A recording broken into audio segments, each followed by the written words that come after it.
Sup, ladies and gentlemen? I'm going to be talking to you guys a little bit about a subject that I'm very passionate about, which is controlled aggression. And basically, by controlled aggression, I mean effectively uncontrolled aggression. I want people playing like fucking monsters, okay? Like, I want people playing like morons.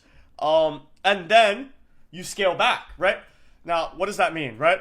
Now, I think it's a little thing called limit testing. Basically, it's a League of Legends term. I'm sure other people use it as well. But to limit test something is to check whether you can basically get away with a specific action or not, or whether the other team is going to be, both, I mean, there's a lot of different metrics, right? But competent enough to stop you, like intelligent enough to read what you're doing and stop you, right? Because even if they're mechanically good enough, they might not have the mindset or the brain power to understand what play you're going for, and therefore they're going to be caught by surprise. And then I think additionally, it depends on your role as to like how and why you limit test. Like, for example, low-hanging fruit. We're going to talk about Duelist today. But low-hanging fruit, right? I would want somebody on Astra to play an entirely different style of game than somebody on Yoru, Jet, Neon, Whaley, etc., right? Now, what do I mean by that? And what does limit testing mean in the context of a Duelist on Pearl, right? Well, let's say I think Yoru's getting gutted, but people will still probably play him. But let's say these are the big three, right? These are probably going to be the big three on Pearl. Maybe we'll see some teams run the Jet, bro. The Jetinator. That shit's not that bad.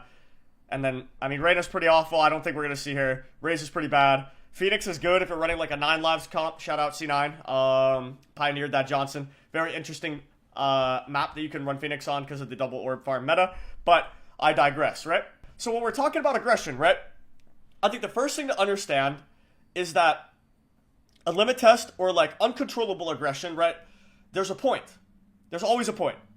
Why am you, like, why am I? Obviously, why are you? Why are you, or why am I starting with uncontrollable aggression rather than maybe scaling into it as you get there? Well, the reason is twofold. So I think in certain games, both in ranked and pro play, when you're on the Duelist rule, right, something called a heat check exists.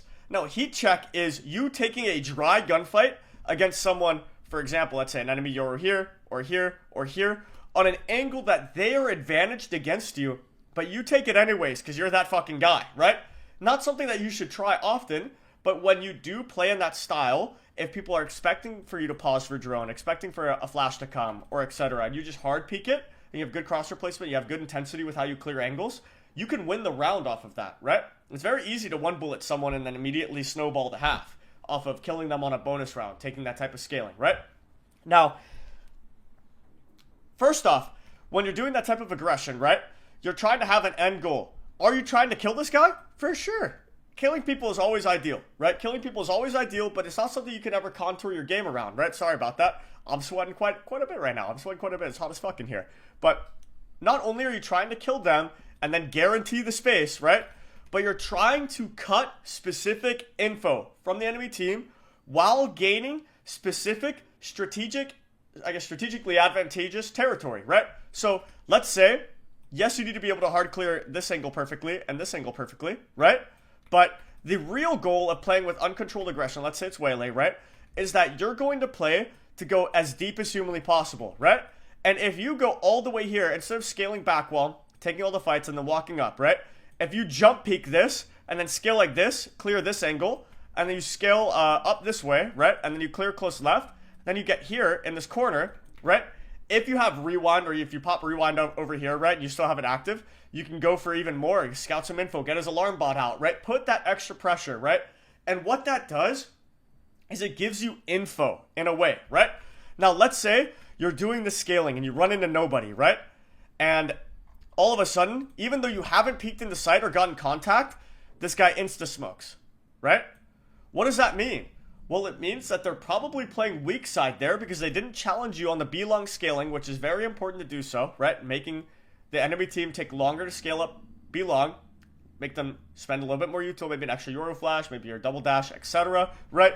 And then you play this crossfire a lot of the time off the alarm bot, right? For example. Now, let's say if you run up to here, you don't even hit the alarm bot and they smoke like this, right? What's something you can extrapolate from that, right? Maybe they're weak side. He's not challenging me because they're weak side and he's trying to play to delay for floods, right? So I'm going to take the timing to limit test, right? Because I am gambling that this site is empty other than Astra or Killjoy, right? Whoever it ends up being, right? And you dive site with your rewind. Or you dive site without your rewind. Maybe you see him right here, and then you take backhaul. And then you let your team flood through, right? All of this would be completely impossible to do if you did not take the first timing scaling B long off the round start.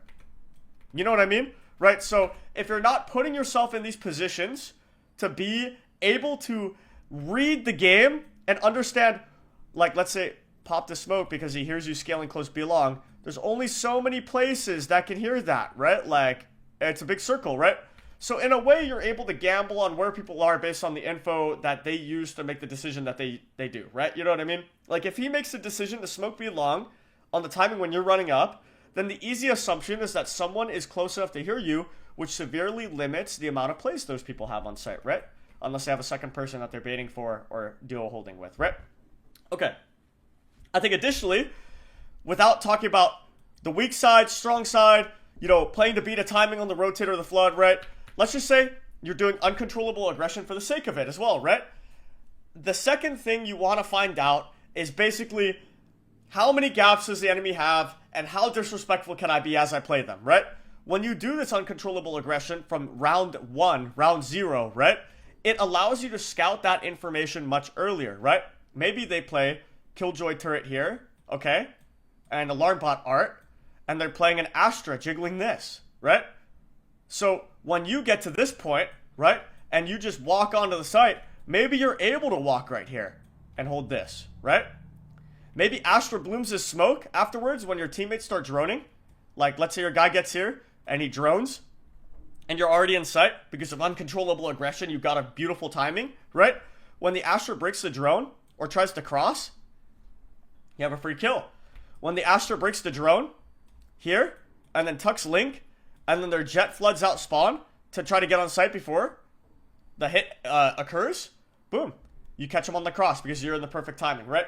And so examples like that, right, allow you to learn more about the enemy setup than if you were to not play it as aggressively, which then allows you to play your further, like your upcoming rounds with the most amount of intelligence as possible, right? Because even though this looks like stupidity, if you use this risk, because let's say you walk up and you hit alarm bot and then you die, right? Or you hit alarm bot and then 2 people are on B, right? You can use that risk to understand how the enemy team would like to play this bomb site, would like to play these gaps for the rest of the half, right? And if you find that consistency of behavior, that pattern, then you can abuse it, right? And whether you lose the first time that you do an aggressive play with uncontrollable aggression, or you win it, if you win it, you get the chance to snowball the game, you auto-win. If you lose it, you get the chance to iterate and do a play with information that you would otherwise not have, right? And now, on top of that, brings me to the last reason to do this. When you train the enemy team to believe you are capable of the first timing, and not only that, but that you will choose the first timing every time you get the opportunity to do so, the enemy team will contour their play style to defeat that, right?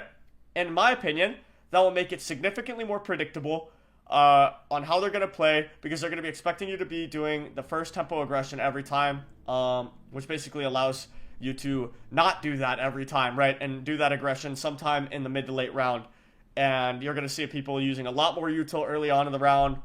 If you make these footsteps, they're going to smoke this every time from now on, right? For an example. And then you can reset 11 out of 12 rounds after doing this default. And because you did this round 1, they're going to smoke that every time. And you'll now get 11 rounds worth of benefit from that smoke, where maybe he would have been willing to jiggle this and check to see if B-long is clear. Now he hears you run up close, he always will smoke that. And he'll check it after the smoke. And that's tangible value, bro. Like, if you're able to train people into doing that type of stuff, bro, you're going to have a lot of success in your defaults. You're going to have a lot of success in how you open rounds. And you're going to have a lot of success in the hero play rounds that are reliant on your pattern recognition to find a gap, to find a punishable behavior, and then execute that efficiently.